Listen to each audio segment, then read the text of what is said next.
Pada hari itu, saya melihat sebuah lapangan terbang yang mampu menelan 200 orang sehari, namun suasananya senyap seperti perpustakaan dan kesombongan saya serta-merta hancur berkecai. Nama saya Amelia, seorang pramugari British yang telah berkhidmat selama lebih 10 tahun.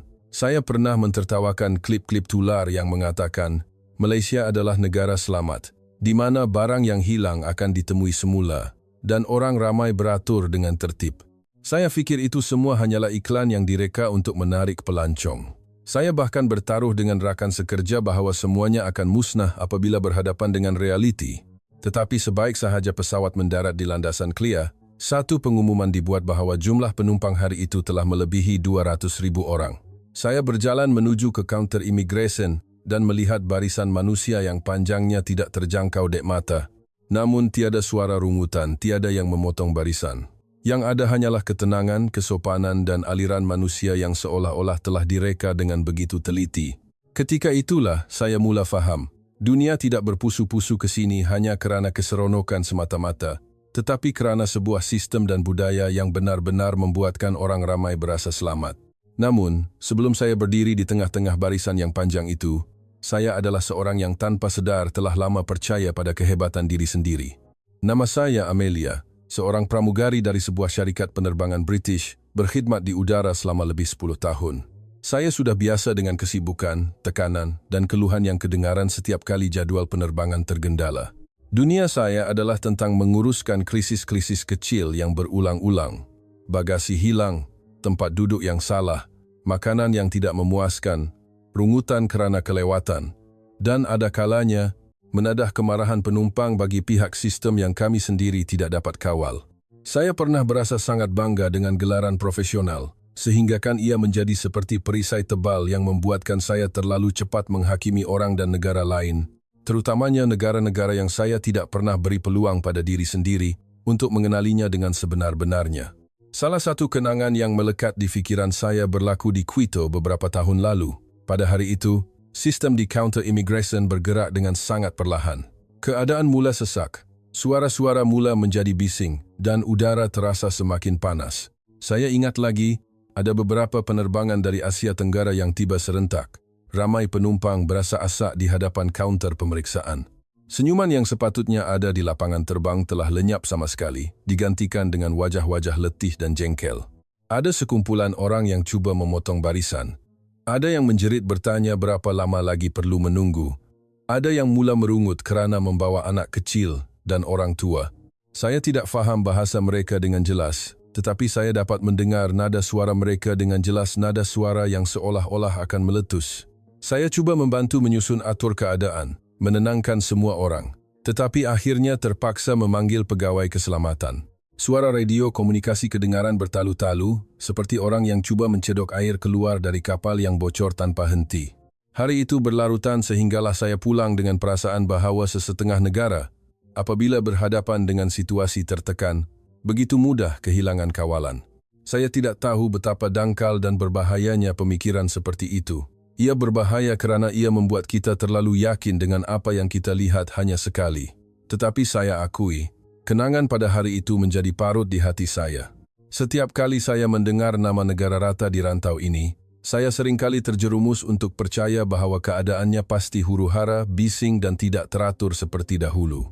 Kemudian, pada suatu hari di sebuah kafe kecil di London, kawan baik saya, Aisyah, meletakkan sampul surat berwarna coklat di atas meja. Dia berdarah kacukan Melayu British, bekerja dalam bidang perkhidmatan pelanggan di sebuah syarikat pelancongan antarabangsa. Kami sudah berkenalan sejak saya masih seorang kru kabin yang baru. Aisyah bukan seorang yang lantang bersuara, tetapi kata-katanya sentiasa berisi, kerana dia tidak bercakap untuk menang. Dia bercakap untuk membuat orang lain nampak apa yang mereka terlepas pandang. Amelia, ambil nih, katanya perlahan, seolah-olah takut mengganggu kesunyian kafe itu. Saya membuka sampul itu, dan jantung saya seakan-akan tersentak. Tiket penerbangan pergi balik ke Kuala Lumpur. Destinasinya, Clear. Tarikh penerbangan ditetapkan dengan jelas. Apa ni? Saya mengangkat muka bertanya. Aisyah tersenyum. Hadiah hari jadi. Awak dah terbang ke seluruh dunia, tapi tak pernah sekalipun beri peluang pada Malaysia. Saya ketawa hambar. Aisyah, saya bukan jenis yang suka berparti. Dan saya tak berminat dengan imej pelancong yang orang selalu gembar-gemburkan tu. Aisyah meletakkan sudu perlahan-lahan dan memandang saya, seperti seseorang yang tahu saya sedang cuba mempertahankan diri. Saya tak suruh awak pergi cari keseronokan semata-mata, Amelia. Saya nak awak pergi lihat sistemnya. Lihat cara orang ramai hidup bersama. Malaysia bukan sekadar senyuman dalam risalah. Ada sesuatu yang awak akan faham bila awak lihat dengan mata awak sendiri. Saya mengetap bibir. Kenapa orang berpusu-pusu ke sana sekarang ni?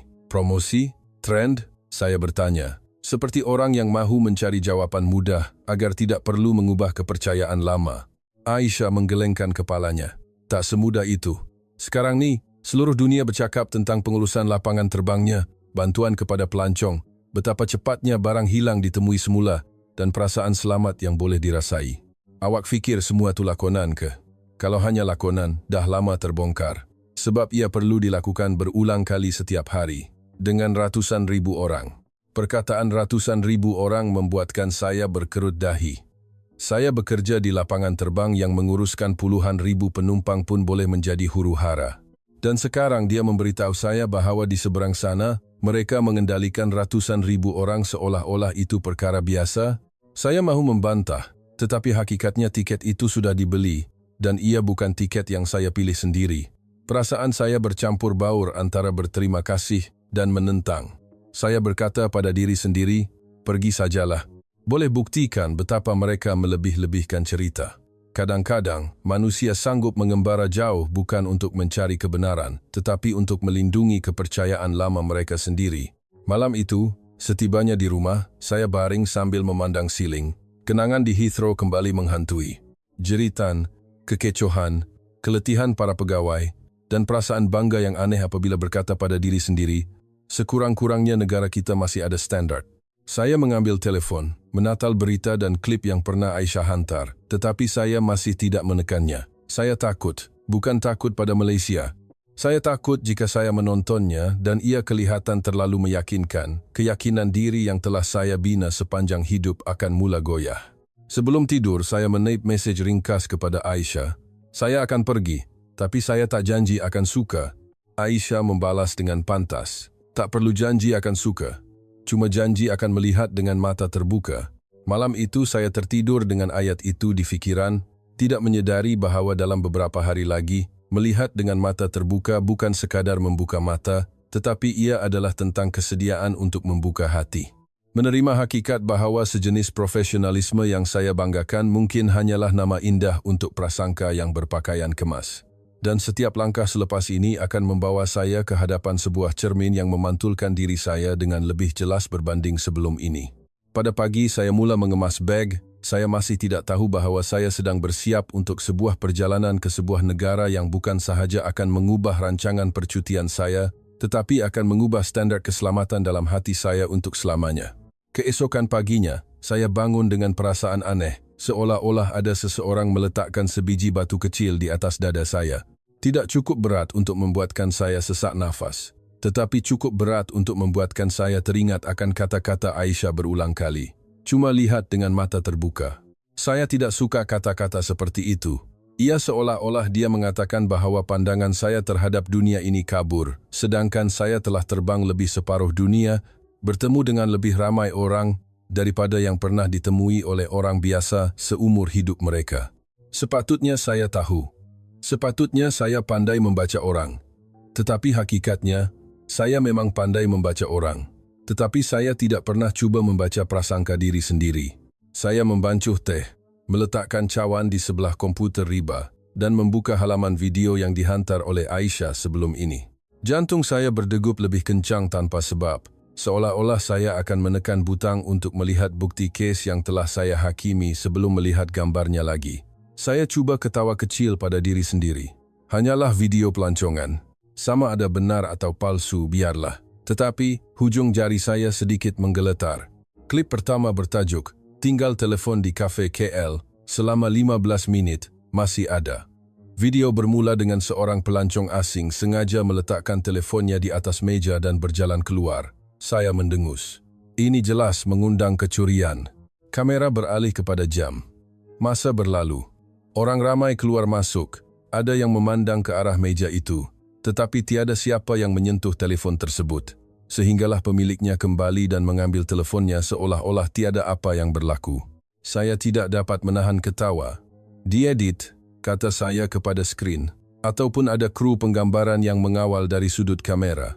Kerana jika ia benar, ini bermakna dunia yang saya kenali dunia, di mana kehilangan barang adalah perkara biasa, mungkin bukan satu-satunya standar bagi manusia. Klip seterusnya bertajuk, berjalan seorang diri tengah malam di sekitar Bukit Bintang. Selamatkah? Seorang wanita asing berjalan sambil merakam suasana jalan pada waktu malam. Lampu-lampu terang, ada beberapa gerai kecil masih dibuka, bunyi kenderaan lalu lalang sesekali kedengaran. Dia berjalan melepasi sekumpulan remaja, sekumpulan pekerja restoran. Tiada siapa yang mengganggunya. Hanya ada senyuman nipis dan ucapan maaf ya, tumpang lalu apabila berselisih. Saya ketawa lagi, tetapi kali ini terasa janggal. Kamera tu dekat sangat, gumam saya. Kalau tak ada kru yang ikut merakam, barulah boleh dikira. Saya cuba berpegang pada keraguan saya seperti memegang tali terakhir, kerana jika saya melepaskannya, saya terpaksa mengakui bahawa ada sesuatu yang saya benar-benar tidak tahu. Saya terus menonton. Satu klip di stesen LRT. Orang ramai beratur untuk masuk ke dalam gerabak, seolah-olah ada garisan halimunan yang mengatur kedudukan semua orang. Mereka membiarkan penumpang di dalam keluar dahulu sebelum mereka masuk. Tiada tolakan bahu, tiada kata-kata makian, tiada suasana tergesa-gesa seperti yang biasa saya lihat pada waktu puncak di London. Saya mengerutkan dahi. Mungkin hari ini tak ramai orang, saya cuba mencari alasan. Tetapi dalam gambar itu, orang memang ramai. Cukup ramai. Jika di tempat saya, pasti sudah bising dan berlaku pergeseran. Saya hampir menutup komputer riba, tetapi keinginan untuk menang membuatkan saya membuka klip terakhir. Klip yang Aisyah katakan, kalau awak tonton ni, awak akan berhenti ketawa. Tajuk klip itu adalah angka besar. KLIA, 200,000 ketibaan sehari, purata di bawah 45 menit. Gambaran itu adalah Dewan Imigresen yang sesak seperti lautan manusia.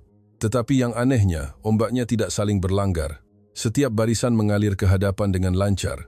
Ada pegawai yang berdiri di setiap pos, seperti tiang utama. Ada yang memegang papan tanda, ada yang menggunakan radio, ada yang hanya mengangguk kepada penumpang untuk menunjukkan arah. Saya ketawa paling kuat pada hari itu. 200,000 orang bawa 45 menit, kata saya pada diri sendiri. Mustahil. Di Heathrow, kalau sistem komputer tergendala beberapa minit pun orang dah mula bising. Dan kalau sesesak itu, ia sepatutnya sudah runtuh sejak setengah jam pertama lagi. Saya teringat pada Oliver serta-merta. Dia seorang kru kabin seperti saya, tetapi personalitinya berbeza. Dia terlalu yakin, suka bercakap seolah-olah dia boleh merumuskan dunia dalam satu ayat. Dan dia suka menggunakan perkataan sudah tentu, tanpa pernah membuktikan apa-apa. Anehnya, apabila saya bersamanya, saya berasa selamat, kerana orang sepertinya membuatkan prasangka saya kelihatan seperti akal sihat. Saya mengatur janji temu dengannya di sebuah kafe, berhampiran lapangan terbang pada hari berikutnya. Apabila saya tiba, Oliver sudah duduk bersilang kaki, mengangkat cawan kopinya seperti seorang pemenang sebelum permainan bermula. Dengar cerita awak nak ke Kuala Lumpur? Dia tersenyum. Nak tengok konsert atau ikut tren? Saya menjulingkan mata. Jangan nak mengarut. Saya pergi sebab Aisyah bagi tiket. Dan saya nak buktikan klip-klip tular tu semua menipu. Matanya bersinar serta-merta, seperti kanak-kanak yang menemui mainan baru. Oh, klip telefon tak hilang? Klip jalan tengah malam selamat, klip lapangan terbang hebat tu, jangan cakap awak hampir percaya. Saya tak percaya. Saya cepat-cepat menafikan. Terlalu pantas, lalu membuka komputer riba untuk menunjukkannya. Nah, tengok ni. Oliver menonton klip pertama dan ketawa sehingga bahunya terhinjut-hinjut. Lakonan semata-mata, katanya. Mesti ada orang kawal sudut kamera, ataupun buat kat kedai kawan dia. Dia berpaling memandang saya seperti orang dewasa yang mengajar kanak-kanak. Amelia, dunia ni tak sebaik itu. Saya mengangguk, walaupun hati saya sedikit tersentak. Pepatah dunia ini tidak sebaik itu adalah kepercayaan yang saya pegang sepanjang hidup dan kadang-kadang ia membuatkan saya letih tanpa perlu. Kami menonton klip seterusnya.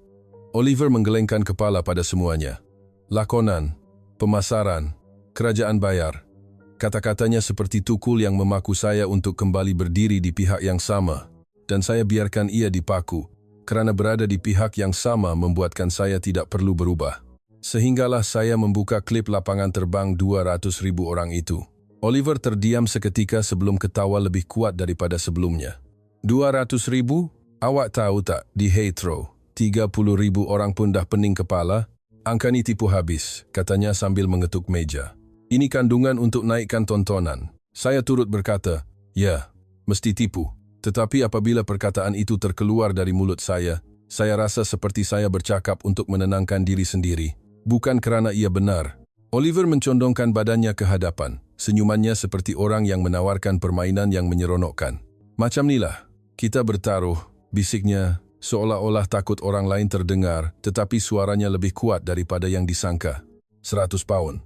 Awak pergi sana dan kena aku yang klip-klip tu semua lakonan, dan KL sama je huru-haranya macam tempat lain. Saya ketawa. 100 pound, saya menghulurkan tangan. Boleh, saya sahut cabaran. Saya bercakap terlalu pantas, seolah-olah takut hati saya akan berubah. Dan kalau ia benar, kalau sistem mereka lebih baik daripada kita, tambah saya, separuh bergurau, separuh mencabar. Oliver menggenggam tangan saya dengan erat. Tak mungkin, katanya dengan tegas. Awak cuma teruja sebab trend. Nanti bila dah sampai sana, awak akan balik dan cerita sendiri yang kita betul. Tangan kami berjabat seperti menandatangani perjanjian, tetapi di dalam hati saya ada sesuatu yang retak. Bukan kerana pertaruhan itu, tetapi kerana saya mula sedar bahawa saya sedang cuba menewaskan kebenaran sebelum kebenaran itu sempat bersuara. Semasa berjalan keluar dari kafe, saya terpandang seorang lelaki Melayu duduk di meja sebelah. Dia memandang kami sekilas, kemudian menunduk semula seolah-olah tidak mahu mencari masalah. Saya tidak tahu berapa banyak yang dia dengar, tetapi saya dapat merasakan ketenangan seseorang yang memilih untuk tidak membalas demi mengelakkan keadaan menjadi lebih buruk. Ketenangan itu bukan tanda kekalahan. Ia seperti menjaga maruah semua orang, termasuk saya. Saya pulang ke rumah malam itu. Video-video itu masih berlegar di kepala saya. Telefon yang tidak hilang, barisan yang tidak pecah, jalanan tengah malam yang tidak membuatkan wanita berasa takut. Saya cuba memberitahu diri sendiri bahawa itu semua lakonan. Tetapi semakin saya memberitahu diri, semakin saya berasa seperti seseorang yang merayu kepada diri sendiri untuk mempercayai sesuatu yang belum pernah dibuktikan. Sebelum tidur, saya membuka beg pakaian, meletakkan pasport di dalamnya, dan berhenti seketika. Saya tidak tahu sama ada saya akan menang atau kalah pertaruhan ini. Tetapi saya mula ragu, mungkin yang akan saya kalahkan sebenarnya bukan 100 pound, tetapi kesombongan yang saya pikul sepanjang hidup saya. Selepas malam itu, saya sangka saya akan dapat tidur dengan nyenyak kerana saya sudah membuat keputusan tentang segalanya. Dan manusia selalunya tidur paling lena apabila percaya bahawa dunia berada dalam genggaman mereka. Tetapi anehnya, malam itu saya asyik berbolak-balik, seolah-olah ada bayangan sebaris ayat yang menghantui saya. Bukan ayat Aisyah, bukan juga kata-kata cabaran Oliver, tetapi kesenyapan lelaki Melayu di kafe itu. Kesenyapan yang tidak membantah, tidak membela diri, tidak meminta kami faham, tetapi sebaliknya membuat saya berasa seolah-olah saya baru sahaja menjatuhkan sesuatu yang berharga tanpa saya sedari. Hari penerbangan tiba lebih cepat daripada yang dijangka. Pagi-pagi buta di Heathrow, udara sejuk sehingga hujung hidung terasa kebas, tetapi lapangan terbang itu riuh dengan bunyi beg diseret, pengumuman, dan derap langkah yang tergesa-gesa. Saya sudah begitu terbiasa dengan semua ini sehinggakan saya hampir tidak perlu melihat jalan untuk berjalan dengan betul. Saya berjalan melalui kawasan kaki tangan menuju ke kafe yang sama, di mana kru penerbangan sering berkumpul sebelum masuk ke pintu pelepasan. Oliver sudah berada di situ, seperti biasa, dengan lagak yang santai seolah-olah hari ini adalah hari biasa. Bersedia untuk berdepan dengan realiti? Tanyanya tanpa memandang saya sepenuhnya, seolah-olah realiti itu sudah dikuncinya. Saya cuba ketawa. Sudah tentu, perkataan ini terkeluar dari mulut saya walaupun saya sudah mula membencinya. Belum sempat saya duduk dengan betul. Seorang rakan sekerja datang. Namanya Aiden. Seorang junior yang sopan dan rajin bekerja. Dengar cerita akak nak ke Kuala Lumpur ya? Tanyanya. Matanya bersinar. Sekarang ni orang banyak cakap pasal Malaysia tahu. Terutamanya tentang cara mereka menjaga pelancong. Saya menjawab, acuh tak acuh. Sekadar bercuti. Tetapi Oliver pula yang mengambil alih peranan saya. Dia pergi nak buktikan klip-klip tular tu semua tipu, katanya dengan suara yang lebih kuat. Klip telefon tak hilang, jalan selamat, lapangan terbang uruskan 200,000 orang sehari. Semua tu pemasaran je. Aiden terdiam. Tapi kawan saya baru balik dari sana. Dia kata semua tu betul. Oliver ketawa seolah-olah mendengar cerita lucu. Kawan kau tu kena tipulah. Kerajaan dia pandai buat imej. Mana-mana negara pun nak pelancong kaya datang. Saya melihat riak wajah Aiden berubah menjadi ragu-ragu. Dia tidak mahu berdebat, tetapi jelas dia tidak selesa. Saya sepatutnya berkata sesuatu untuk menghentikannya, tetapi saya hanya diam kerana sebahagian daripada diri saya mahu Oliver bercakap bagi pihak saya. Saya mahu keyakinan kasarnya menenggelamkan getaran di dalam dada saya. Oliver menyambung, seolah-olah sedang membuat persembahan di atas pentas. 200,000 orang sehari, hetero yang 30,000 pun dah hampir pecah. Apa yang mereka ada untuk kendalikan 200 dan redam.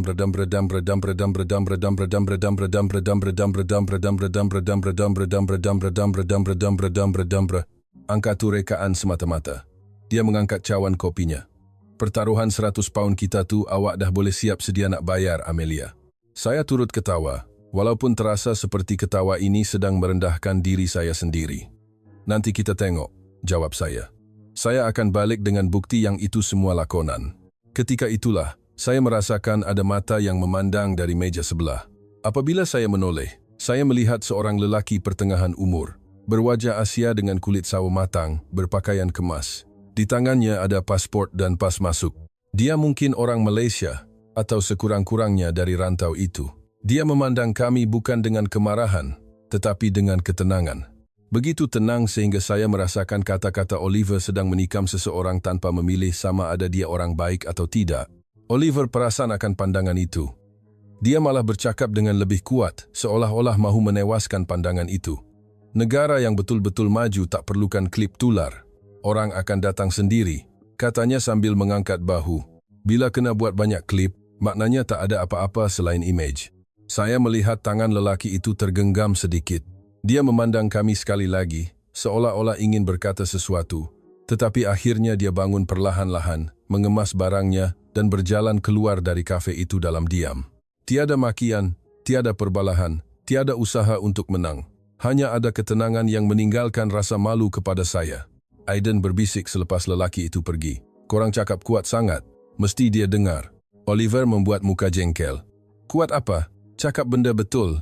Saya mengangguk secara automatik. Ya, kami cuma cakap benda betul. Tetapi sebaik sahaja saya berkata begitu. Saya tahu bahawa kebenaran yang saya pegang belum pernah melalui mata saya sendiri. Ia hanyalah kesimpulan yang saya pinjam dari ketakutan diri saya. Suasana di meja kami menjadi dingin serta merta, seolah-olah suhu di dalam bilik itu menurun mendadak tanpa ada sesiapa yang menyentuh alat pendingin hawa. Aiden meminta diri untuk pergi dahulu. Dia meninggalkan satu ayat perlahan. Saya harap akak tak menyesal. Perkataan menyesal itu terngiang-ngiang di telinga saya sepanjang perjalanan ke pintu pelepasan.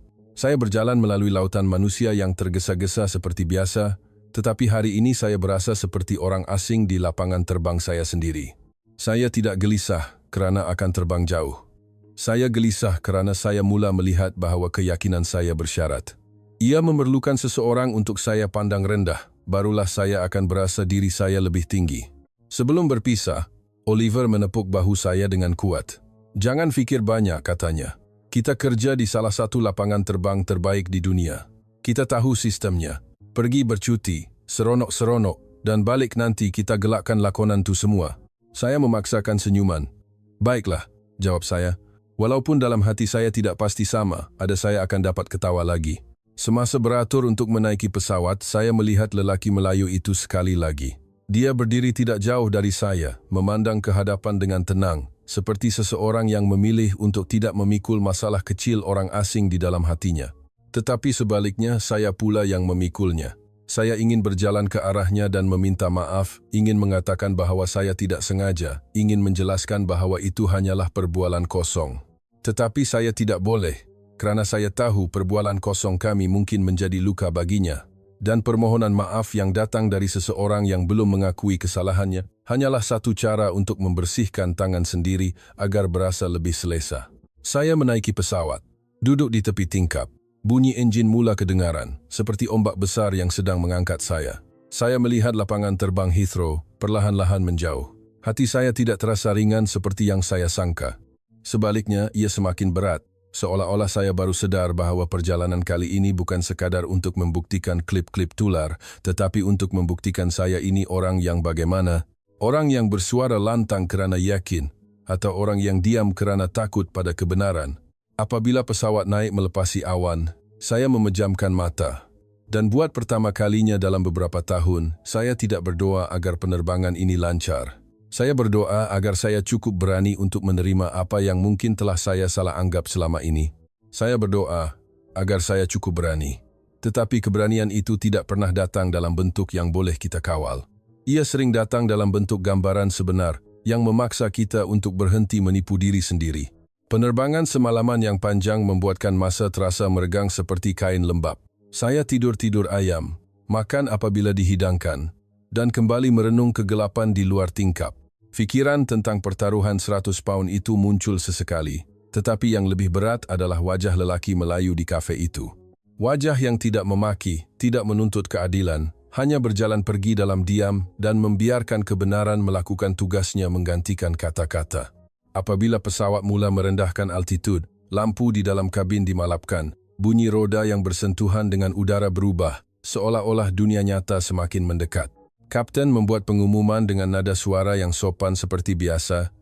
Lagi 30 menit kita akan tiba di Kuala Lumpur. Ayat seterusnya membuatkan saya terlupa untuk bernafas. Pada hari ini, lapangan terbang antarabangsa Kuala Lumpur dijangka menerima jumlah penumpang masuk yang sangat ramai. Mungkin akan berlaku sedikit kesesakan di kaunter immigration. Kerjasama semua pihak amat dihargai. Saya secara automatik menoleh ke skrin maklumat penerbangan. Jantung saya seakan-akan dicuit oleh angka yang pernah saya tertawakan. Walaupun tiada siapa yang menyebut perkataan 200,000 di dalam pesawat, perkataan jumlah yang sangat ramai sudah cukup untuk membangkitkan kenangan dari klip tular itu. Saya cuba meyakinkan diri, mana-mana lapangan terbang pun akan cakap macam ni bila orang ramai. Tetapi di dalam dada saya terasa satu ketegangan. Seolah-olah saya akan melangkah masuk ke dalam sebuah mahkamah, di mana keputusannya mungkin tidak seperti yang saya harapkan. Pesawat mendarat dengan lembut. Cahaya matahari Kuala Lumpur yang keemasan dan hangat memancar masuk melalui tingkap, tidak seperti di London di mana cahayanya selalunya terasa sejuk dan jauh. Saya fikir kehangatan ini mungkin akan membuatkan segalanya lebih santai, seperti dalam gambaran pelancong. Tetapi apabila pintu pesawat dibuka dan udara lembap yang lembut menyapa muka, saya berasa seperti baru terjaga dari mimpi. Laluan menuju ke bangunan terminal luas dan terang. Papan tanda arah jelas dalam bahasa Inggeris dan Melayu. Pegawai-pegawai bertugas berdiri di beberapa tempat, menunjukkan arah dengan suara yang lembut. Sebelah sini, Encik, Puan, tanpa tergesa-gesa, tanpa memarahi, tetapi anehnya membuatkan orang ramai bergerak mengikut arah yang betul, seolah-olah ada tangan gaib yang mengatur rentak semua orang. Saya berjalan mengikut orang ramai sehingga tiba di Dewan Imigresen. Dan pada saat itu, saya terhenti. Barisan manusia panjangnya seperti garisan yang dilukis hingga ke hujung ufuk. Orang dari semua benua berdiri tersusun dalam beberapa lorong dan zon. Suara perbualan ada, tetapi ia tidak meletus menjadi kekecohan. Tiada jeritan, tiada makian, tiada orang yang menolak untuk memotong barisan. Saya melihat anak-anak kecil memegang tangan ibu mereka dalam diam. Orang-orang tua dibawa ke lorong khas dan pegawai-pegawai berjalan memeriksa pelbagai tempat seolah-olah sedang membaca peta yang saya tidak nampak. Saya menelan air liur. Ini lebih ramai daripada yang aku sangka, bisik saya pada diri sendiri. Kenangan di Heathrow kembali melanda seperti ombak sejuk. Suara-suara bising, orang memotong barisan, pergeseran yang membuatkan semua orang kehilangan maruah. Hari ini, di sini, orangnya berkali ganda lebih ramai. Tetapi suasananya jauh lebih tenang, sukar dipercayai. Saya cuba mencari alasan untuk membela diri. Mungkin semua orang masih letih dari penerbangan. Tetapi saya tahu, di Heathrow pun orang letih juga. Kenapa tidak pernah setenang ini? Saya memilih untuk beratur di bawah papan tanda foreign passport. Berdiri di belakang sepasang suami istri dari Eropah dan di hadapan saya sebuah keluarga dari Timur Tengah. Semua orang berdiri dengan jarak yang selesa, tidak berhimpit atau menceroboh ruang pribadi orang lain. Saya perasan perkara-perkara kecil yang tidak pernah saya lihat sebelum ini. Apabila seseorang mahu mengalihkan bagnya, dia akan memandang orang di sebelahnya dan mengangguk perlahan seolah-olah meminta maaf sebelum melakukan sesuatu yang mungkin mengganggu. Walaupun ia hanyalah perkara yang sangat kecil, minit demi minit berlalu. Barisan bergerak dengan konsisten, tidak laju seperti berlari, tetapi tidak juga perlahan seperti terhenti mati. Ia seperti sebuah jentera yang tidak mengeluarkan bunyi bising. Saya mengerling jam, dan jantung saya berdegup kencang. Saya bukan takut menunggu. Saya takut angka di jam itu akan membuktikan bahwa klip itu tidak menipu. Semasa menunggu, saya melihat seorang pegawai wanita berjalan ke hujung barisan. Dia memerhatikan orang ramai untuk menilai keadaan dan bercakap dengan pegawai lain melalui radio. Kemudian, 2 lagi kaunter pemeriksaan dibuka. Sebahagian orang dijemput untuk berpindah ke barisan baru dengan sopan. Tiada rungutan, kerana ia dibuat untuk membuatkan Anda rasa dijaga, bukan diperintah. Saya terfikir, di Heathrow, apabila ada perubahan barisan, pasti akan ada suara-suara bising serta-merta, kerana orang tidak percaya mereka akan dilayan dengan adil. Tetapi di sini, hanya dengan jemputan ringkas, orang ramai boleh mengubah arah dengan tenang. Akhirnya, saya tiba di hadapan kaunter pemeriksaan. Seorang pegawai lelaki berpakaian seragam kemas, wajahnya tenang. Dia menerima pasport saya dengan kedua-dua belah tangan, penuh sopan. "Datang ke Malaysia untuk apa?" tanyanya dalam bahasa Inggris yang jelas. "Melancong," jawab saya ringkas. Dia tersenyum sedikit. Bukan senyuman untuk menjual sesuatu, tetapi senyuman seseorang yang bekerja keras tetapi masih mampu mengekalkan kelembutan. "Selamat melancong," katanya, lalu mengecop pasport saya. Saya melangkah keluar dari kaunter itu seolah-olah keluar dari sebuah bilik yang udaranya sama sekali berbeza. Kemudian saya berhenti dan melihat jam sekali lagi. 40 menit lebih. Saya terpaku di situ, seperti orang yang dipukau. Bukan kerana masanya singkat atau lama, tetapi kerana ia sangat munasabah dalam situasi yang sepatutnya sudah menjadi huru-hara. Saya berasa seolah-olah sedang memegang bukti pertama yang menunjukkan bahawa apa yang pernah saya tertawakan mungkin adalah kebenaran yang saya tidak mahu terima. Saya menyeret beg ke tali sawat bagasi. Orang yang menunggu juga ramai, tetapi suasananya masih sama. Tiada perebutan, tiada orang yang menarik beg yang salah lalu mencampakkannya kembali dengan kasar. Orang ramai memberi laluan apabila ada yang mengangkat beg berat dari tali sawat. Ada yang membantu memegang hujung beg orang yang tidak dikenali tanpa banyak cakap, hanya mengangguk dan melepaskan tangan. Beg saya keluar dengan cepat. Sebelum saya sempat bersedia, saya mengangkatnya turun dan berjalan melalui pintu keluar ke Dewan Ketibaan. Cahaya di dalam bangunan itu terang, bersih, tiada bau hapak. Papan tanda arah ke teksi, kereta api ke bandar, kaunter maklumat pelancong, semuanya tersusun rapi. Ramai pegawai boleh berbahasa Inggris dengan baik dan tersenyum seolah-olah ia adalah sifat semula jadi, bukan tugas. Saya tahu orang Malaysia terkenal dengan senyuman, tetapi hari ini saya mula tertanya-tanya sama ada senyuman ini bukan sekadar keramahan. Ia mungkin sebahagian daripada sistem yang menghalang keadaan daripada menjadi tegang. Kerana apabila seseorang dilayan dengan hormat, mereka akan mengurangkan keperluan untuk berjuang demi maruah diri. Saya keluar untuk menaiki teksi. Langit Kuala Lumpur luas dan cerah. Kenderaan memang banyak, tetapi alirannya mempunyai rentak. Ada yang memberi laluan, ada yang memperlahankan kenderaan apabila ada orang melintas di lintasan belang. Saya belum berani membuat kesimpulan bahawa semuanya sempurna. Saya tahu setiap bandar besar ada sisi gelapnya, tetapi saya mula melihat bahawa keteraturan tidak semestinya kaku atau dingin. Ia mungkin lebih berperi kemanusiaan daripada yang saya pernah tahu. Apabila tiba di hotel, saya mendaftar masuk, meletakkan beg, dan duduk di atas katil, seolah-olah baru melalui sebuah medan perang yang tiada bunyi tembakan, tetapi bunyi di dalam kepala saya sendiri lebih kuat. Saya mengambil telefon, berniat untuk menghantar mesej kepada Oliver memberitahu saya sudah sampai, tetapi hujung jari saya terhenti. Saya tidak mahu hanya menghantar dah sampai, kerana saya tahu dia akan membalas dengan keyakinan yang sama, dan saya tidak pasti lagi sama ada saya masih berada di pihaknya. Akhirnya, saya hanya menaip satu ayat. Lapangan terbang sangat ramai, tapi ia lebih senyap dan lancar daripada apa yang pernah saya lihat. Saya menekan butang hantar dan meletakkan telefon perlahan-lahan, seolah-olah meletakkan sekeping kesombongan di atas meja dengan berhati-hati. Kerana saya tahu, ini hanyalah kejutan pertama. Jika realiti Malaysia seperti ini sejak langkah pertama, langkah seterusnya mungkin akan membuatkan saya kalah pertaruhan dengan mudah. Tetapi apa yang saya mula takutkan sebenarnya ialah, saya mungkin akan kalah kepada diri saya sendiri dengan cara yang indah. Dan itu mungkin kekalahan yang paling berbaloi dalam hidup saya. Saya fikir kesunyian di Kelia mungkin hanya satu kebetulan. Hari yang baik, orang yang baik, masa yang baik, seperti nasib yang menyebelahi orang asing seperti saya. Tetapi pada keesokan paginya, Kuala Lumpur tidak membenarkan saya menyimpan alasan itu lama-lama. Saya keluar dari hotel ketika matahari belum lagi terik. Udara yang hangat dan lembab membuatkan rambut saya mula terasa lembab di tengkuk. Jalan raya semakin hidup dengan bunyi-bunyian. Suara peniaga memanggil pelanggan, bunyi motosikal, bunyi tayar bergesel dengan jalan.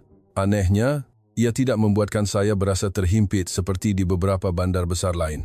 Ia seolah-olah sebuah bandar, di mana manusia dan bandar itu sendiri masih boleh bernafas bersama.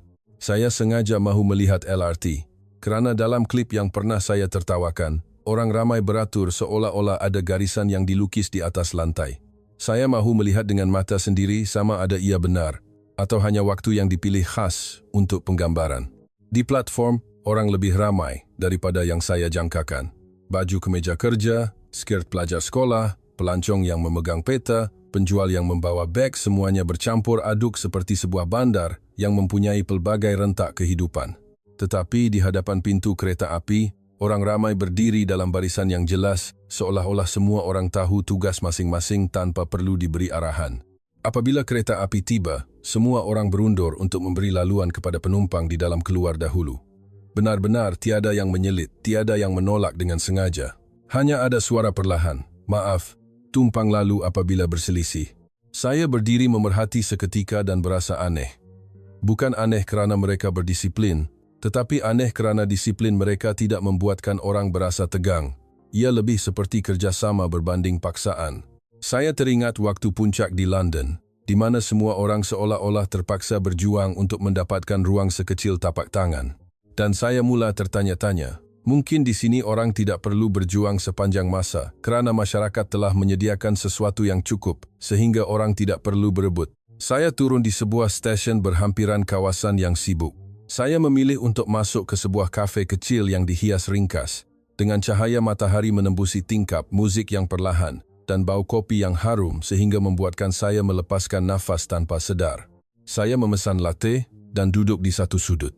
Mata saya meliar memerhati orang ramai, seperti seseorang yang masih tidak mahu mempercayai dunia.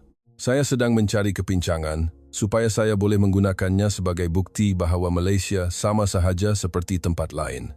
Dan kemudian saya melihatnya. Sebuah telefon bimbit tergeletak di atas meja sebelah, pemiliknya tiada. Kerusi kosong, gelas masih berair, dan tisu diletakkan terlipat seolah-olah orang itu baru sahaja ketandas sebentar. Telefon itu berada di situ, terdedah, sangat mudah untuk dicuri. Jika di London, saya berani bertaruh, ia akan hilang dalam beberapa saat sahaja. Saya merenungnya agak lama. Hati saya berbelah bahagi antara keinginan untuk membuktikan sesuatu dan rasa bersalah kerana seolah-olah sedang mengintip kejujuran orang lain. Namun, beberapa saat kemudian, seorang wanita kembali dengan tenang, mengambil teleponnya, seolah-olah ia tidak pernah berisiko untuk hilang, dan duduk semula seolah-olah dunia ini boleh dipercayai. Cuba sendiri, satu suara di kepala saya berbisik. Suara kesombongan yang masih enggan mati, dan satu suara lain berbisik, jangan buat. Ia tidak adil, tetapi akhirnya saya memilih untuk melakukannya. Saya meletakkan telefon bimbit saya di atas meja, sengaja agar ia kelihatan jelas dan berjalan ke tandas. Jantung saya berdegup kencang sehingga terasa di hujung jari. Saya teringat wajah lelaki Melayu yang pernah kami perlekehkan, dan saya berasa seolah-olah saya sedang melakukan perkara yang sama, bukan dengan kata-kata, tetapi dengan ketidakpercayaan. Saya membasuh tangan lebih lama daripada biasa, seolah-olah mahu memberi masa untuk membuktikan sesuatu. Apabila saya kembali ke meja, telefon saya masih berada di tempat yang sama. Tidak beralih, tidak terbalik, tidak disentuh. Saya menghela nafas panjang, seolah-olah baru terselamat dari ketakutan yang saya cipta sendiri. Tetapi bukannya gembira, saya berasa malu. Malu kerana saya diam-diam berharap ia akan hilang, supaya saya terbukti betul sekali lagi. Saya keluar dari kafe, berjalan tanpa tujuan di bandar yang mataharinya semakin terik. Pelancong memang ramai, tetapi saya perasan penduduk tempatan sering bertindak sebagai penyejuk keadaan tanpa banyak cakap. Apabila ada yang melintas di hadapan, ada ucapan, maaf. Apabila ada yang menjatuhkan barang, ada yang menunduk membantu mengutip. Ia adalah kesopanan yang tidak perlu dihebahkan. Saya fikir, okey, telefon tak hilang mungkin sebab suasana kafe itu baik atau orang di situ dari kelas menengah berpendidikan. Saya cuba mencari alasan agar kepercayaan lama saya dapat bertahan. Tetapi Kuala Lumpur tidak membenarkan saya menyimpan alasan itu lagi. Pada sebelah petang, saya singgah di sebuah kedai serbaneka untuk membeli air. Di dalam kedai itu ramai orang. Saya mengeluarkan wang untuk membayar dan bergegas keluar kerana ada orang beratur di belakang. Saya berasa seperti perlu cepat supaya tidak menyusahkan orang lain, satu tabiat dari England yang menganggap kelambatan sebagai tidak sopan. Saya berjalan tidak sampai beberapa minit, tangan saya meraba beg dan jantung saya luruh. Dompet saya hilang. Darah terasa sejuk di seluruh badan. Gambaran kad kredit, pasport simpanan, wang tunai semuanya bermain di fikiran. Saya berpaling ke kiri dan kanan seperti orang lemas mencari udara. Saya kembali ke kedai itu serta-merta. Juruang yang sama masih di situ, memandang saya dengan keliru. Saya cuba menjelaskan dalam bahasa Inggris bercampur isyarat tangan. Lost my wallet. Dia mengangguk dan menunjuk ke arah kaunter di sebelah, tetapi tiada apa di situ. Saya mula menggeletar. Ketakutan yang biasa saya alami sepanjang hidup muncul kembali. Nampak tak? Dunia ni memang macam ni. Barang hilang, memang hilanglah. Fikiran itu seolah-olah akan membantu saya kembali ke pihak yang sama dengan mudah. Tetapi saya tidak berasa menang langsung, hanya kekosongan. Ketika saya berdiri seperti orang yang kehabisan tenaga, seorang lelaki berpakaian kemas, kemeja licin dengan lencana kecil di dada, datang dan berhenti berdekatan. Dia bercakap dalam bahasa Inggris dengan logat Melayu yang lembut. "Boleh saya bantu, Puan?" Saya berpaling memandangnya. Dia tersenyum dengan ikhlas. Bukan senyuman untuk menjual perkhidmatan, tetapi senyuman seseorang yang sedia membantu tanpa membuatkan saya berasa seperti beban. Saya menjawab dengan suara bergetar, "Dompet saya hilang." Dia mengangguk perlahan, seolah-olah memahami kebimbangan saya, dan cuba menenangkannya. "Tak apa, Puan. Bertenang." Dia menyebut perkataan Melayu yang sering saya dengar tetapi tidak pernah faham beratnya. Bertenang. Kemudian dia bertanya butiran dengan teratur. "Pukul berapa Puan masuk kedai? Puan berdiri di mana? Puan bayar guna apa?" Dia mengeluarkan telefonnya, menghubungi seseorang, bercakap dalam bahasa Melayu dengan pantas tetapi suaranya tetap lembut. Kemudian, dia berpaling semula kepada saya. "Kami akan periksa rakaman CCTV dan saya akan berhubung dengan pegawai berdekatan." Ayatnya membuatkan saya tergamam. "Periksa CCTV? Berhubung?" Saya mengulangi kata-katanya. Seperti orang yang tidak biasa dengan frasa sistem membantu Anda dalam situasi sebegini. Kerana dalam ingatan saya, apabila berlaku sesuatu, orang selalunya akan berkata, tak boleh buat apa-apa terlebih dahulu. Kami menunggu tidak sampai 10 minit. Lelaki itu kembali. "Mungkin tertinggal di kaunter, Puan. Kaki tangan nampak dan dah simpankan di dalam. Biar saya bawa Puan ke sana." Saya berasa seperti ditarik keluar dari lubang yang dalam. Saya mengikutnya kembali ke dalam kedai. Kaki tangan itu membuka laci dan mengeluarkan dompet saya, meletakkannya di hadapan saya. Semuanya lengkap. Seolah-olah dunia baru sahaja memulangkan barang penting saya, berserta senyuman. Saya menggenggam dompet itu dengan erat, air mata hampir mengalir tanpa sedar. Terima kasih banyak-banyak," kata saya berulang kali, kerana tiada perkataan yang cukup. Lelaki itu tersenyum. "Sama-sama." Kemudian dia memperkenalkan dirinya secara ringkas. "Saya Rahman. Saya bertugas menjaga pelancong di kawasan ini." Namanya seperti kunci yang membuka pintu baru di hati saya, kerana ia membuatkan keseluruhan kejadian ini bukan lagi nasib baik. Ia adalah orang sebenar, sistem sebenar, yang bergerak ke arah saya lebih cepat daripada yang boleh dianggap sebagai kebetulan. Saya berjalan keluar dari kedai itu dengan tangan yang masih menggeletar, tetapi getaran itu bukan lagi kerana takut. Ia adalah getaran kepercayaan lama yang sedang runtuh selapis demi selapis. Telefon tidak hilang mungkin bukan kerana nasib. Barisan yang teratur mungkin bukan kerana orang sedikit. Dompet ditemui semula dengan cepat mungkin bukan kerana seorang yang baik hati sahaja. Ia mungkin kerana bandar ini direka agar orang biasa tidak perlu hidup dalam kewaspadaan sepanjang masa. Dan budaya yang sopan dan lembut, inilah yang membolehkan sistem berfungsi tanpa perlu menggunakan suara yang lantang atau kekerasan. Malam itu, saya kembali ke hotel, duduk di tepi tingkap memandang Kuala Lumpur yang terang dengan lampu-lampu yang membentuk garisan panjang. Saya teringat Oliver, teringat pertaruhan 100 pound, dan teringat sesuatu yang lebih berat daripada itu. Kebenaran yang perlahan-lahan menewaskan saya tanpa berkata sepatah pun. Dan saya mula faham. Kekalahan kadang-kadang tidak membuat kita menjadi lebih kecil. Ia membuat kita menjadi lebih manusiawi. Malam itu, saya sangka saya akan tidur lena kerana dompet saya sudah ditemui, saya sudah melihat kesopanan dan mendengar kata-kata bertenang sehingga hati saya menjadi ringan. Tetapi apabila lampu dipadamkan, kesunyian di dalam bilik itu menjadi pentas di mana fikiran saya bersuara lebih kuat. Saya baring memandang siling dan bertanya kepada diri sendiri satu soalan yang lebih menyakitkan daripada kehilangan barang. Kalau semua di sini adalah sistem yang benar, apa yang saya dan Oliver telah lakukan di Heathrow? Saya mengambil telefon, berniat untuk menghantar mesej kepadanya, tetapi belum sempat saya menaip, satu notifikasi berita dari England muncul di skrin, seolah-olah dunia sengaja meletakkan cermin di hadapan saya pada saat saya mula menerima kebenaran. Gangguan di Heathrow. Kegagalan sistem menyebabkan barisan panjang, ribuan terkandas. Saya menekannya untuk melihat klip pendek yang dirakam oleh seorang penumpang. Bunyi di dalam klip itu begitu kuat sehingga saya terkejut. Jeritan, tangisan, makian kepada pegawai. Ramai pegawai berdiri kaku, tidak tahu di mana mau bermula. Anak kecil menangis, orang dewasa bermuka merah, dan orang ramai berhimpit sehingga bahu berlanggar dan emosi merebak seperti air mendidih. Pemandangan itu seolah-olah menarik saya kembali ke Heathrow pada hari kejadian yang lalu. Tetapi kali ini, ia bukan kenangan. Ia adalah bukti nyata tentang sesuatu yang pernah saya banggakan sedang runtuh di hadapan mata. Saya duduk terdiam, tangan menggenggam telepon dengan erat. Peluh sejuk membasahi tapak tangan walaupun pendingin hawa di bilik itu sejuk. Berita itu mengatakan jumlah penumpang pada hari itu tidaklah mencapai tahap krisis, tetapi sistemnya runtuh dengan begitu mudah dan masa menunggu melonjak ke tahap yang memalukan. Saya mengangkat muka memandang dompet saya yang terletak di atas meja. Dompet yang saya dapat semula dalam masa yang singkat dari orang yang hampir tidak saya kenali. Dan satu perasaan menekan dada saya seperti sebongkah batu besar. Saya teringat Encik Rahman, lelaki yang membantu saya hari ini. Dia tidak bertindak seolah-olah menolong saya adalah satu perkara besar.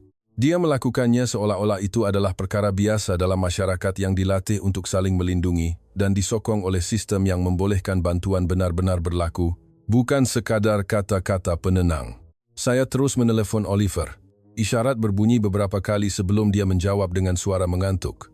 Tetapi selepas mendengar ayat pertama saya, dia terdiam. Oliver, awak dah tengok berita Heathrow? Dah, suaranya serak seperti orang yang baru menelan sesuatu yang pahit. Susah nak percaya. Saya memejamkan mata. Saya pun susah nak percaya. Dan hari ini saya menyambung perlahan, seolah-olah takut kebenaran akan pecah jika saya bercakap terlalu cepat. Saya di Kuala Lumpur. Lapangan terbang sesak, tapi semuanya lancar. Dan saya hilang barang, tapi dapat balik lebih cepat daripada yang boleh dianggap sebagai nasib. Oliver ketawa perlahan, tanpa kegembiraan. Awak nak cakap klip-klip tu bukan lakonan? Saya menelan air liur. Saya tak nak mengaku. Tapi ya, saya rasa kita salah. Hujung talian senyap sekali lagi sebelum dia bersuara rendah. Amelia, saya pun mula rasa macam tu lepas tengok berita tadi. Saya duduk fikir, betapa teruknya kita bercakap di kafe hari itu. Kata-katanya membuatkan saya terasa pedih, kerana saya juga berfikir perkara yang sama. Saya teringat lelaki Melayu itu, kesenyapannya, dan saya rasa seolah-olah kesenyapan itu sedang menekankan bahawa kebenaran tidak perlu membela diri. Ia hanya menunggu untuk anda lihat sendiri. Saya nak jumpa Encik Rahman lagi, kata saya. Saya nak berterima kasih dan saya nak faham macam mana dia boleh buat semua tu. Ia bukan sekadar orang baik kan? Ia satu sistem. Oliver mengeluh panjang. Kalau awak jumpa dia, tolong minta maaf bagi pihak saya juga. Selepas meletakkan telefon, saya duduk terdiam agak lama. Di kepala saya ada rasa bersalah, kehairanan dan rasa ingin tahu. Saya tidak lagi ingin tahu untuk menang. Saya ingin tahu kerana saya mula melihat bahawa keselamatan dan ketenangan orang ramai tidak datang dari perkataan nasib baik, tetapi dari reka bentuk di mana manusia mengambil berat tentang manusia lain. Keesokan harinya, saya sengaja kembali ke tempat di mana Encik Rahman memberitahu dia sering bertugas. Saya tidak tahu bagaimana hendak mencarinya di bandar besar ini, tetapi saya cuba pergi ke kaunter bantuan pelancong berhampiran sebuah stesen besar. Seorang kaki tangan wanita mendengar penjelasan saya dan mengangguk faham. Encik Rahman ya, tunggu sekejap. Dia membuat panggilan telefon yang singkat, bercakap dalam bahasa Melayu beberapa ayat, kemudian berpaling dan meminta saya menunggu. Tidak sampai 10 menit, Encik Rahman pun tiba. Dia masih tersenyum seperti biasa, senyuman yang membuatkan orang rasa dunia ini tidak perlu diperjuangkan sepanjang masa. "Selamat pagi Puan Amelia," sapanya seolah-olah kami sudah lama kenal, walaupun baru bertemu semalam. "Ada apa-apa lagi yang boleh saya bantu?" Saya menggelengkan kepala dengan pantas. "Tidak, hari ini saya datang untuk berterima kasih." Saya berhenti seketika, kemudian berkata dengan jujur, "Dan saya juga nak minta maaf." Keningnya terangkat sedikit. "Minta maaf tentang apa?" Saya menceritakan kepadanya secara ringkas bagaimana sebelum datang, saya pernah mentertawakan klip-klip tular, pernah bercakap seolah-olah Malaysia ini hanyalah imej luaran, pernah bercakap dengan lantang di sebuah kafe, sehingga seorang lelaki Melayu terpaksa bangun dan pergi dalam diam. "Saya tak tahu siapa dia, tapi saya tahu kami telah menyakitinya," kata saya dengan suara yang perlahan-lahan menyerah pada kebenaran. Encik Rahman mendengar tanpa menyampuk, tanpa menunjukkan riak muka menghukum. Dia mengangguk perlahan dan mengucapkan satu ayat yang membuatkan saya sebak. "Tak apa, Puan. Ramai orang fikir macam tu sebelum mereka datang dan lihat sendiri. Yang penting, Puan sudah bersedia untuk membuka hati." Saya menggigit bibir. "Tapi kenapa di sini boleh jadi begitu teratur? Lapangan terbang, bandar, barang yang hilang?" Saya bertanya. "Bukan hanya sebab orang baik hati, kan?" Encik Rahman tersenyum, seolah-olah sudah lama menunggu soalan ini. "Orang yang baik hati itu penting, Puan. Tapi tanpa sistem, orang baik akan penat, dan orang yang tidak baik akan ada peluang." Dia mengeluarkan teleponnya, menunjukkan sesuatu di skrin kepada saya. Ia adalah peta pusat perkhidmatan dan nombor hubungan yang menghubungkan pelbagai agensi. Apabila ada kejadian, kami tidak bermula dari kosong. Kami ada prosedur, ada koordinasi, ada pusat aduan yang jelas. Dan kami juga ada maklumat dari kamera dan laporan di lapangan. Saya memandang skrin itu dengan kagum. "Maksudnya, Encik tahu siapa yang perlu dihubungi dahulu, siapa yang akan buat apa seterusnya?" Dia mengangguk. "Ya, Puan. Di lapangan terbang pun lebih kurang sama. Pengurusan orang ramai bukan secara rambang. Kami lihat data masa nyata, lihat di mana yang mula sesak. Kemudian kami alihkan orang sebelum ia melimpah. Tak perlu tunggu sampai meletus baru nak selesaikan." Perkataan "sebelum ia melimpah" membuatkan saya teringat Heathrow serta-merta. Kami selalunya menunggu sehingga sistem runtuh sebelum berlari untuk membaikinya, seperti mengejar api yang sudah merebak. Saya bertanya lagi, "Dan tentang telefon di kafe, tentang orang tidak mengambil barang orang lain, itu datang dari mana?" Encik Rahman diam seketika sebelum menjawab. "Itu sebahagian daripada budaya, Puan.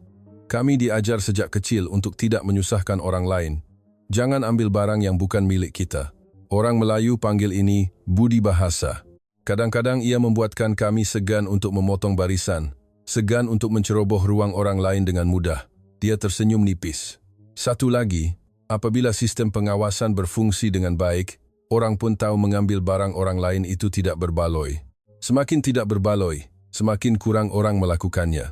Apabila saya mendengar perkataan budi bahasa, saya berasa seperti memahami sesuatu yang lebih mendalam daripada perkataan senyuman yang sering disebut oleh pelancong. Ia bukan sekadar keramahan, ia adalah usaha untuk menjaga keselesaan orang lain. Dan apabila pemikiran seperti itu digabungkan dengan sistem yang berfungsi, dunia boleh menjadi lebih tenang tanpa perlu menggunakan kekerasan. Saya menarik nafas. "Saya rasa saya mula faham," kata saya perlahan.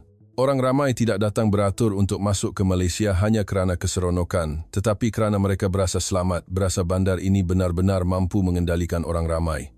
Encik Rahman mengangguk. "Ya, Puan. Keselamatan bukan sekadar perkataan. Ia adalah sesuatu yang anda boleh rasai dari butiran-butiran kecil dan dari masa yang anda tidak perlu habiskan dengan rasa takut." Ayat itu membuatkan saya teringat bagaimana saya pernah berharap telefon bimbit saya hilang untuk membuktikan bahawa dunia ini kejam. Dan saya berasa begitu malu sehingga saya hampir mahu menghilangkan diri dari situ. Saya menundukkan kepala. "Terima kasih, Encik. Encik telah membuat saya melihat bahawa profesionalisme yang sebenar bukanlah tentang mengatakan kita lebih baik daripada orang lain, tetapi tentang membina sistem yang tidak meninggalkan sesiapa di belakang." Encik Rahman tersenyum lebih lebar. "Saya gembira Puan dapat melihatnya sendiri. Nanti kalau Puan balik ke England, ceritakan saja pada orang lain. tak perlu puji Malaysia berlebihan. Cuma ceritakan kebenaran tentang apa yang Puan lihat dan apa yang Puan pelajari. Saya mengangguk, mata saya berkaca sehingga pandangan di hadapan saya sedikit kabur.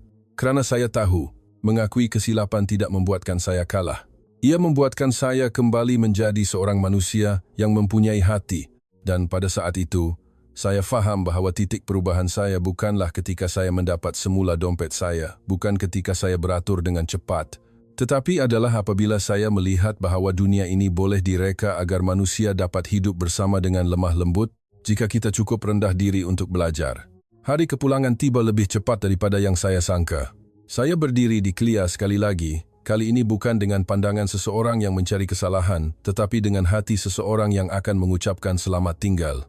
Dulu, saya berjalan melalui lapangan terbang ini seperti orang yang memegang pisau, bersedia untuk menghakimi segalanya sebagai palsu. Tetapi sekarang, saya berjalan seperti orang yang memegang cawan berisi air, berhati-hati agar kebenaran yang saya pelajari tidak tumpah kerana tergesa-gesa. Sebelum memasuki pintu pemeriksaan, saya menghantar mesej ringkas kepada Encik Rahman, berterima kasih sekali lagi atas hari di mana dia membuatkan saya tidak berasa keseorangan di bandar besar dan meminta maaf kerana saya pernah memandang negaranya dengan kesombongan. Dia membalas dengan hanya satu ayat, tetapi begitu padat sehingga saya terpaksa berhenti dan membacanya berulang kali. Selamat jalan Puan, dan semoga Puan membawa pulang pemahaman ini bersama. Di dalam pesawat, saya memandang ke bawah dan melihat Kuala Lumpur perlahan-lahan menjauh dari tingkap. Cahaya lampu di bawah kelihatan seperti titik-titik kecil yang bergabung menjadi sebuah bandar. Saya teringat perkataan budi bahasa dan bertenang, dan saya faham ia bukan sekadar kata-kata indah. Ia adalah mekanisme yang membolehkan sejumlah besar manusia hidup bersama tanpa saling menyakiti. Apabila tiba di Heathrow, saya tidak berkata, Malaysia lebih baik daripada kita. Saya berkata kepada rakan-rakan junior saya, kita boleh buat lebih baik daripada ini jika kita berhenti berfikir kita lebih hebat dan mula belajar dari apa yang orang lain boleh lakukan. Kerana kadang-kadang, negara yang mengubah hidup kita tidak mengubahnya dengan kemegahan pada papan iklan, tetapi dengan sistem-sistem kecil dan rasa hormat yang kecil yang membuatkan manusia berasa selamat. Dan itulah sebabnya seluruh dunia sanggup beratur untuk datang ke sini.